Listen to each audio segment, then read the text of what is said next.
আসসালামু আলাইকুম।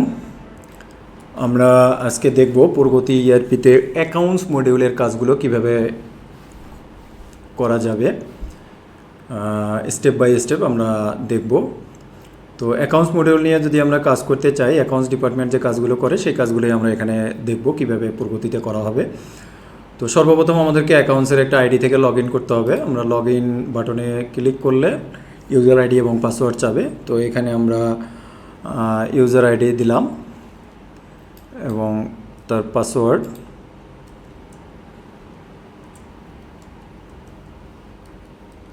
এটা দিয়ে এন্টার দিলে আমাদের লগ ইন হয়ে যাবে। শুরুতেই আমাদের এখানে একটা স্ক্রিন চলে আসছে, কারণ হচ্ছে আমাদের যদি এক বা একাধিক বিজনেস অপশন থাকে, অর্থাৎ আমরা যদি একটা গ্রুপ অফ অর্গানাইজেশন হই, তো সেই ক্ষেত্রে আমাদের মাল্টিপল বিজনেস এবং মাল্টিপল অ্যাকাউন্টস আমরা এখানে মেনটেন করতে পারবো। তো যদি আমরা মাল্টিপল অ্যাকাউন্টস এখানে মেনটেন করতে চাই, তাহলে আমাকে স্ক্রিন থেকে চুজ করতে হবে যে আমি কোন বিজনেসটাতে অ্যাকাউন্টসের কাজ করব।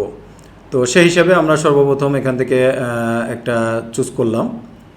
তো চুজ করলে তখন আমাকে হচ্ছে মূল স্ক্রিনে নিয়ে আসলো। তো এখন আমি যা কাজ করব সবই ওই বিজনেসের কাজ হবে। তো আমরা বাম পাশে যে মেনুটা আছে সেই মেনু থেকে দেখতে পাচ্ছি যে অ্যাকাউন্টস একটা মেনু আছে। এই মেনুটাতে আমরা যদি ক্লিক করি তাহলে আমার অপশনগুলো এখানে চলে আসবে, অ্যাকাউন্টসের যে অপশনগুলো আছে। সর্বপ্রথম যে অপশনটা আছে সেটা হচ্ছে কস্ট সেন্টার ম্যাপ। এটাতে যদি আমরা ক্লিক করি তাহলে আমার এখানে একটা টেবিল চলে আসছে। কস্ট সেন্টার ম্যাপ বলতে যদি আমরা আমাদের অ্যাকাউন্টসটাকে কস্ট সেন্টার বেস রিপোর্টিং দেখতে চাই, তাহলে আমার এই অপশনটা প্রয়োজন হবে। অর্থাৎ আমি আমার টোটাল কস্টগুলোকে যদি আমি একটা গ্রুপ ওয়াইজ ভাগ করে নিই, যে আমরা 5টা 7টা 10টা যে অনুযায়ী আমি হচ্ছে রিপোর্টগুলোকে দেখতে চাই, তাহলে আমরা বাম পাশে যেটা পাবো সেটা হলো আমার কস্ট সেন্টার। কস্ট সেন্টারগুলো আমার যেটা ডিফাইন করা আছে সেটা ড্রপডাউনে চলে আসবে এবং কোন অফিসের খরচকে আমি ওই কস্ট সেন্টারে দিতে চাই।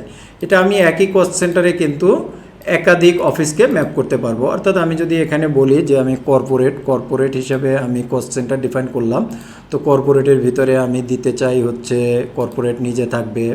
আবার আমি কর্পোরেটের ভিতরে দিতে চাই যে এখানের মার্কেটিং ডিপার্টমেন্ট লেটসে সেটার খরচ থাকবে। আমি এখানে কর্পোরেটে দিতে চাই, এভাবে আমি এখানে দিতে চাই যে আমার লেটসে আমার পিএমডি প্রোডাক্ট ম্যানেজমেন্ট যে ডিপার্টমেন্ট আছে, বা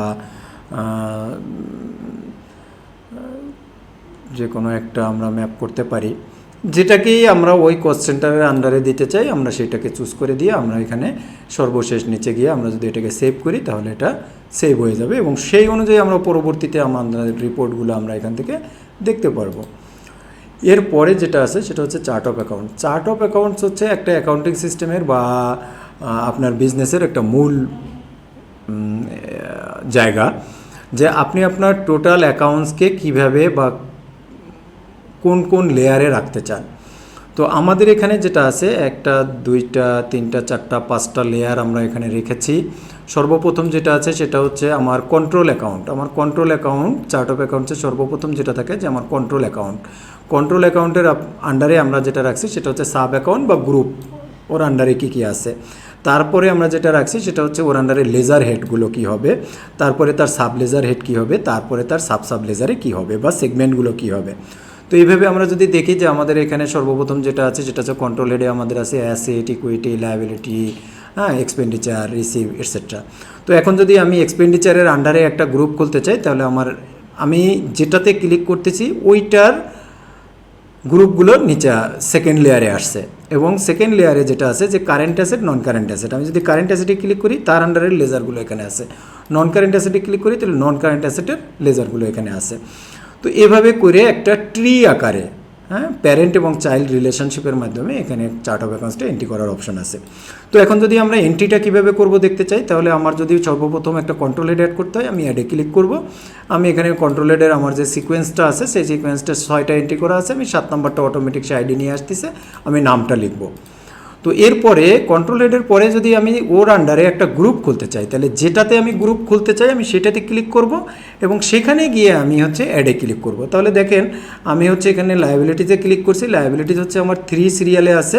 সো আমি যখন অ্যাডে ক্লিক করতেছি 3তে আমার অলরেডি 2টা আছে, 3.3 অটোমেটিক চলে আসছে। সো আমি এখানে নামটা দিব, দিয়ে সেভ দিব, সেভ দিলে অটোমেটিক এটা এখানে চলে আসছে। তো এখন যদি আমি এর আন্ডারে আর একটা লেজার হেড খুলতে চাই তাহলে আমাকে সেটা এখানে খুলতে হবে। লেজারের নামটা দিব, ব্যালেন্স শিটে এটা কী হিসাবে যাবে সেটা আমাকে দেখাইতে হবে যে এটা কি আসলে অফিস ইকুইপমেন্ট এটসেট্রা কী হিসাবে যাবে, হ্যাঁ, এবং এটা কোন বিজনেস ইউনিটের, হ্যাঁ, যে বিজনেস ইউনিটের সেই বিজনেস ইউনিট আমি চুজ করে দিব, এবং এটা কোন অফিসের যদি লাগে, এগুলো না লাগলে আমি দিব না, সাবগ্রুপ যদি আমি দিতে চাই দিব, না দিলে আমি সেভ দিয়ে দিব। তো যদি এটা আমি ভুলে অ্যাড করে ফেলি তাহলে এটাকে আমি ডিলিট করতে হবে। এখন আমি যদি সরাসরি গ্রুপকে ডিলিট করতে চাই আমি ডিলিট করতে পারবো না, অবশ্যই তার চাইল্ডের যে রেকর্ড আছে সেটাকে আগে ডিলিট করে আসতে হবে। তো এভাবে ডিলিট করলে আমরা উপরের রেকর্ডটাকে ডিলিট করতে পারবো। আচ্ছা, যদি কোনোটা আমার এডিট করতে হয় জাস্ট আমি এডিটে ক্লিক করবো, এডিটে ক্লিক করে আমরা সেটার নামের স্পেলিং বা এটসেট্রা যদি আমি কিছু চেঞ্জ করতে চাই, যেমন এখানে লায়াবিলিটি ছোটো হাতের আছে, আমি যদি মনে করি যে না আমি লায়াবিলিটি স্টার এলটা বড় হাতের দিব, সো এখানে লিখে আমি জাস্ট সেভ দেবো, আমার এখানে আপডেট হয়ে যাবে। তো এইভাবে হচ্ছে আমি আমার চার্ট অফ অ্যাকাউন্টসকে সেট করতে পারবো। এরপরে যেটা আছে সেটা হচ্ছে ওপেনিং ব্যালেন্স। ওপেনিং ব্যালেন্সটা আমার বিজনেস যখন আমি এই সফটওয়্যারের প্রগতির মাধ্যমে যখন আমি শুরু করব তখন ওই মুহূর্তে আমার প্রত্যেকটা লেজারের যে লেজারের গ্রুপের বা লেজারের বা সাব লেজারের যে ব্যালেন্স অ্যামাউন্ট আছে সেটা আমাকে একবার সফটওয়্যারকে বলে দিতে হবে। তো সেইটা করার জন্য আমরা ওপেনিং ব্যালেন্স এখানে যদি ক্লিক করি তাহলে এখানে নিচে যে সর্বশেষ টেবিলটা দেখা যাচ্ছে এখানে আমরা দেখতে পাবো যে আমার যাবত যে এন্ট্রিগুলো করেছি তার একটা লিস্ট, এবং সেটা আমি চাইলে প্রিন্ট করে দেখতে পারি যে এখানে কী কী দেওয়া ছিল। আর আমি যদি নতুন কোনোটা করতে চাই তখন আমাকে অ্যাড রোতে ক্লিক করতে হবে। এখান থেকে সর্বপ্রথম আমার যেহেতু লেজার বা সাব লেজারে গিয়ে আমি টাকা এন্ট্রি দিব, যে লেয়ারেই দিব, সর্বপ্রথম আমাকে ওইটাকে ফিল্টার করার জন্য ওটার কন্ট্রোল হেডটা চুজ করব। যেমন আমি যদি অ্যাসেটের কন্ট্রোল হেডে ক্লিক করি তাহলে এখানে আমার আসলো এর গ্রুপ আছে দুইটা, নন কারেন্ট অ্যাসেট, কারেন্ট অ্যাসেট। আমি যদি কারেন্ট অ্যাসেটে আসি তাহলে কারেন্ট অ্যাসেটের আন্ডারে যে লেজার হেডগুলো আছে এখানে চলে আসছে। এখানে যদি আমি দেই যে ক্যাশ ইন হ্যান্ড, হ্যাঁ, সো আমার ক্যাশ ইন হ্যান্ড আমার যেটা আছে এটার কোনো সাব থাকতে পারে, নাও থাকতে পারে। সো আমি এখানে এটা ডেবিট অ্যামাউন্ট আমার কত, আমার ব্যালেন্স কত, আমি সেটা লিখে অ্যাড দেবো। এভাবে করে আমার যতগুলো হেড আছে আমি সবগুলো হেডের ওপেনিং ব্যালেন্স এখানে অ্যাড্রো করে আমি অ্যাড করব এবং সেভ করে দেব। তাহলে আমার ওপেনিং ব্যালেন্সটা আমার অ্যাকাউন্টসে চলে আসবে। এরপরে যেটা আছে সেটা হচ্ছে বাজেট। আমরা সাধারণত অফিস ওয়াইজ বা বিভিন্ন খাত ওয়াইজ বাজেট দিয়ে থাকি, বছরের শুরুতে একটা বাজেট দিয়ে থাকি। এরপরে আমরা বিভিন্ন খরচ করতে থাকি। একটা সময় আমাদের বাজেট ভেরিয়েন্স রিপোর্টের প্রয়োজন হয়, কী পরিমাণ খরচ হলো, কী পরিমাণ ব্যালেন্স ফিগার আছে, এই ধরনের রিপোর্টিংগুলোর সুবিধার জন্য আমরা এখানে বাজেট অ্যালোকেশন করতে পারি। তো বাজেট অ্যালোকেশন আমি যদি করতে চাই তাহলে সফটওয়্যারে আমি বাজেটে ক্লিক করলে এরকম একটা স্ক্রিন আসবে। এখানে আমি অলরেডি যেগুলো এন্ট্রি দিয়েছি সেগুলো এখানে নিচে চলে আসছে, সেটা আমি এডিট করতে চাইলে এডিট করতে পারি। এডিটে ক্লিক করলে উপরে চলে আসবে। এখান থেকে আমার যদি কোনো চেঞ্জ থাকে বা অ্যাড ড্র করে আরও আইটেম আমি এখানে অ্যাড করতে চাই আমি করতে পারবো। আর যদি আমি এটা প্রিন্ট করে দেখতে চাই তাহলে আমার এখানে প্রিন্ট ক্লিক করলে প্রিন্টে এটা চলে আসবে। যদি আমি নতুন করতে চাই, হ্যাঁ, নতুন করতে চাই তাহলে আমি বিজনেস ইউনিট, লেটসে এটা কোন অফিস, লেটসে এটা কর্পোরেট অফিস, হ্যাঁ, কর্পোরেট অফিসের যে কোনো একটা ডেট আমি যে মাস থেকে ওপেন করতেছি ওই মাসের যে কোনো একটা ডেট দিয়ে আমি এখানে লেজার হেডগুলোকে নিব। যে এখানে লেটসে আমার হচ্ছে ফার্নিচার, ধরলাম যে আমার ফার্নিচার ফিক্সেচার, এটার হচ্ছে আমার এত টাকা বাজেট, হ্যাঁ, এত টাকা বাজেট। সো আমি এটা এইভাবে অ্যাড ড্র করে আমি সবগুলো রেকর্ড নিয়ে আমি সেভ দেবো, তাহলে আমার বাজেটটা এন্ট্রি হয়ে যাবে এবং আমি চাইলে প্রিন্ট করতে পারবো। তো এটা হচ্ছে বাজেট এন্ট্রি করা। রিকনসিলেশন অ্যাকাউন্টসের জন্য খুবই গুরুত্বপূর্ণ একটা বিষয়। তো এখানে রিকনসিলেশনে আমরা যেটা দেখতে পাবো সেটা হচ্ছে যে আমরা জানি আমরা সেলস ওরিয়েন্টেড অর্গানাইজেশন যদি হয় তাহলে আমার বিভিন্ন জায়গা থেকে কালেকশন হবে এবং সেগুলো আমাদের যে ব্যাঙ্ক অ্যাকাউন্টগুলো দেওয়া থাকবে সেই অ্যাকাউন্টে ডিপোজিট করা হবে এবং ডিপোজিট স্লিপগুলো তারা ক্যাশে জমা করবে বা অ্যাকাউন্ট সেকশনে জমা করবে। তো আমরা ব্যাঙ্ক থেকে ব্যাঙ্ক স্টেটমেন্টটা কালেক্ট করব এবং এটাকে মিলানোর পরে যদি আমাদের কোনো রকম মিসম্যাচ থাকে আমরা তাহলে কনসার্ন যে জায়গা থেকে এটাকে ডিপোজিট করা হয়েছে তাদেরকে ব্যাক করতে পারবো এবং তারা সেটাতে আবার যদি কোনো কারেকশন থাকে, ভুলভ্রান্তি থাকে, সেটা কারেকশন করে আবার পাঠাবে, আমরা এটাকে আবার রিকনসিল করতে পারবো।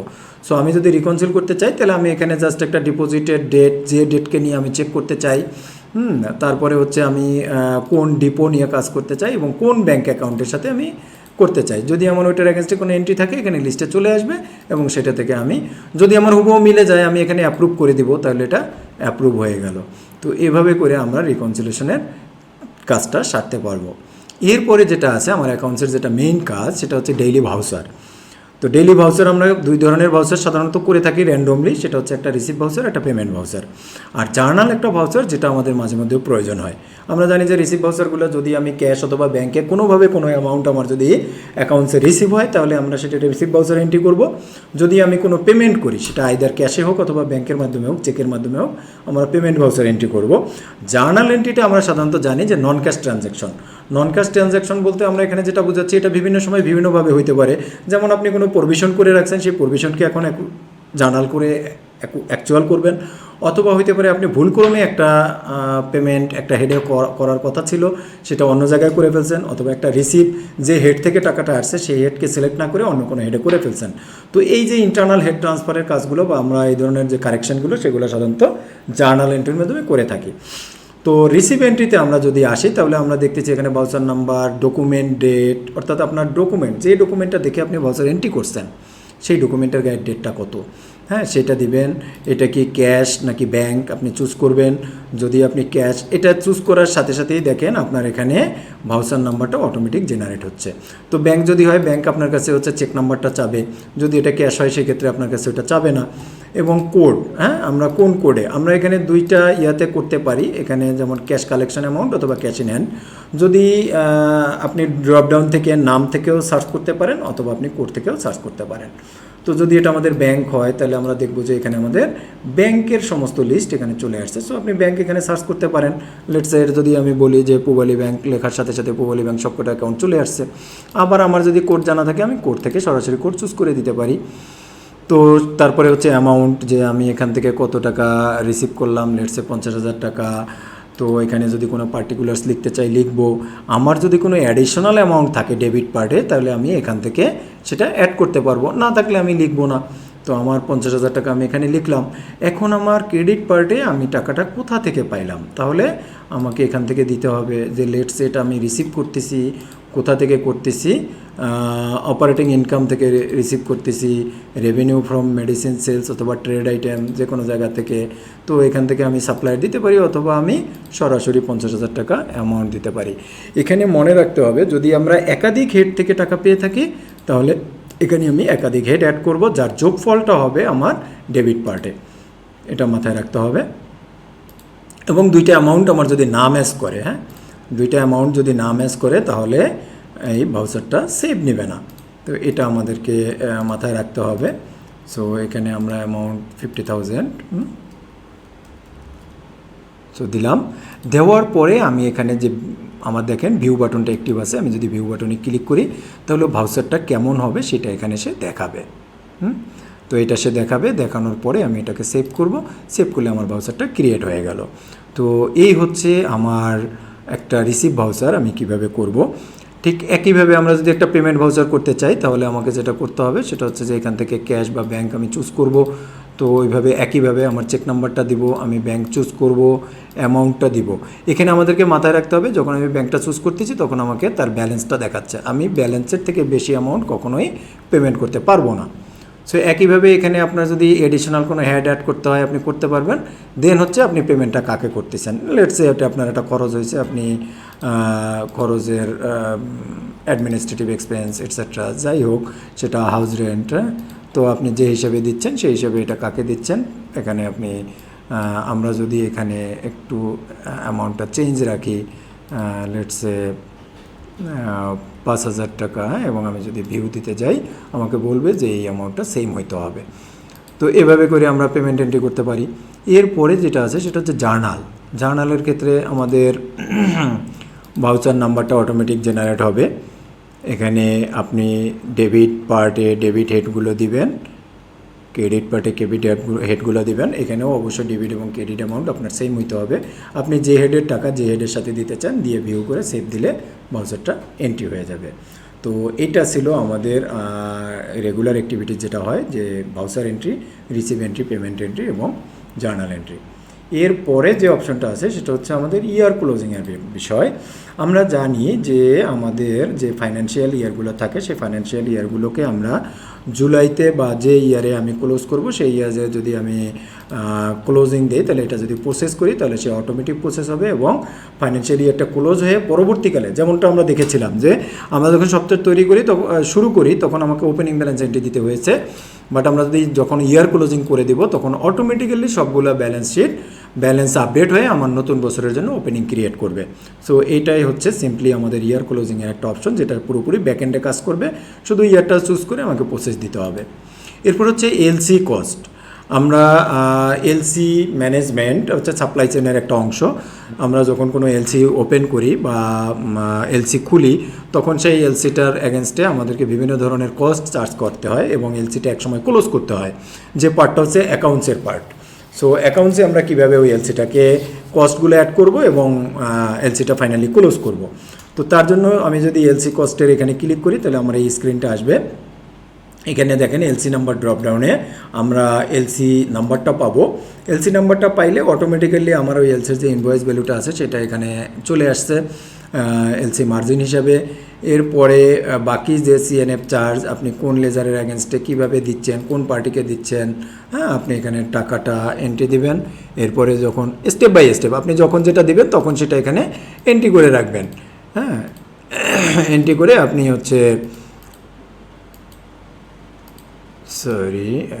কাস্টম ডিউটি আমরা দিলাম এনএলবি ব্যাংকের মাধ্যমে। আমি এখানে অ্যামাউন্ট এন্ট্রি দিলাম, দিয়ে আমি সেভ করে রাখবো, সো দ্যাট আমি যখন পরে আবার ওই এলসিটা নিয়ে কাজ করব তখন ওই এলসিটা চুজ করবো এবং দেখবো যে আমি যেগুলো অ্যাড করেছিলাম সেগুলো এখানে অ্যাড হয়ে থাকবে।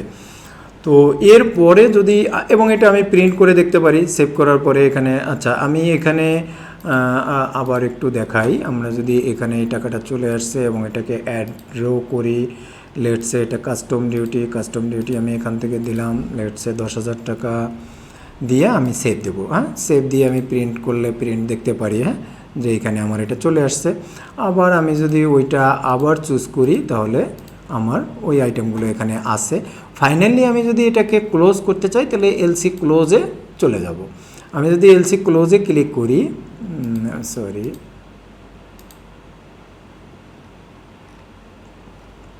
আচ্ছা এই আইডিতে এটার পারমিশন নাই, যে আইডি থেকে এটা পারমিশন থাকবে সেই আইডি থেকে এলসি ক্লোজে গেলে এলসি ক্লোজে একটা ভাউচার তৈরি হবে, সেই ভাউচারের মাধ্যমে অটোমেটিক এলসিটা ক্লোজ হয়ে যাবে এবং খরচগুলো যার হেডে চলে যাবে। তো এটা হচ্ছে আমাদের এলসি ক্লোজ। দেন হচ্ছে রিপোর্ট। আমরা এখান থেকে বিভিন্ন চার্ট অফ অ্যাকাউন্টসের রিপোর্টটা আমরা চাইলে এখান থেকে প্রিন্ট করতে পারি, ভিউ করতে পারি। হ্যাঁ আমার যে টোটাল চার্ট অফ অ্যাকাউন্টসটা এখানে আছে আমি এখান থেকে দেখতে পারবো। এটা ভিউ মোডে আমরা যদি দেখতে চাই এখান থেকে ক্লিক করে আমরা এটাকে দেখতে পারবো। সো এটা দেখার অপশন এখানে আছে। হ্যাঁ সো আমরা এখান থেকে দেখতে পারি বিভিন্ন ধরনের রিপোর্ট। এরপরে আমরা যদি যাই যে এখানে ভাউচারগুলো, আমরা যদি আমাদের ভাউচারগুলো দেখতে চাই, যে ভাউচারগুলো আমরা এন্ট্রি করছি এটা ডেট চুজ করে ওই ডেটের ভাউচারগুলো আমরা 1 বাই 1 দেখতে পারি।